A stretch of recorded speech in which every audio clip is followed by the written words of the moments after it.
je suis député à l'Assemblée nationale et je suis le secrétaire général de la Ligue démocratique. Nous sommes membres de la coalition Benno Bokk Yakaar. Cependant, pour cette loi d'amnistie, nous ne voterons pas, je ne voterai pas dans le sens de Benno Bokk Yakaar, comme je l'ai fait en commission des lois. Et comme je l'ai dit, en commission des lois, j'ai voté abstention. Pourquoi? Parce que bien que nous soyons des partisans du dialogue, de la réconciliation, de la paix, de l'apaisement, nous pensons que pour arriver à la réconciliation, il y a des préalables qu'on ne doit pas sauter. Ces préalables, c'est quoi? C'est la vérité d'abord, avant la réconciliation. La vérité vers la réconciliation. Et la vérité vers la réconciliation, c'est quoi? C'est soit un jugement, qu'on qualifie les infractions, qu'on dise voilà celui-là a tort, celui-là a raison, soit un dialogue qui permet de situer les responsabilités. Mais sans cette vérité, une réconciliation ne peut être qu'une réconciliation superficielle, une réconciliation éphémère, en fait une fausse réconciliation. De telle sorte qu'avec cette fausse réconciliation, des événements pareils peuvent se répéter encore plusieurs fois. Ce qu'il faut pour que nous disions plus jamais ça, c'est de véritables réconciliations qui doivent être précédées par la vérité et par le dialogue.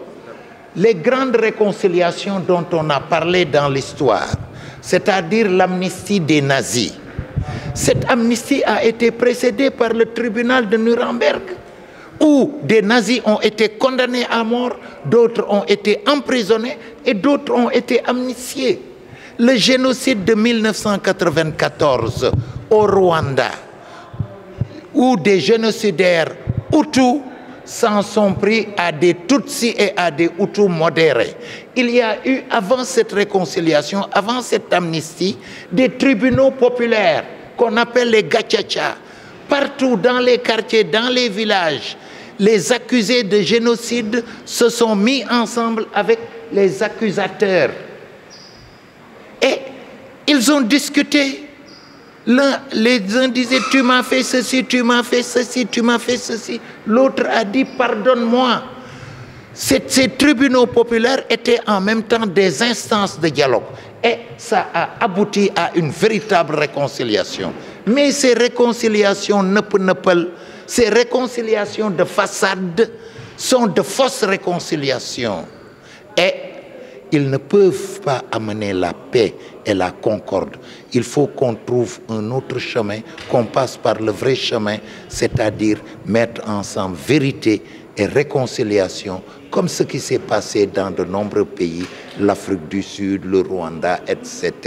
La vérité doit aller avec la réconciliation. Actuellement, par rapport aux élections, il n'y a qu'une autorité, c'est le Conseil constitutionnel.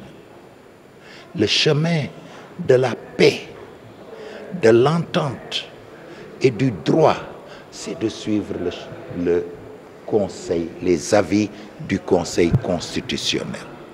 Je veux que ce soit très clair, c'est ça ma position, c'est ça la position de notre parti.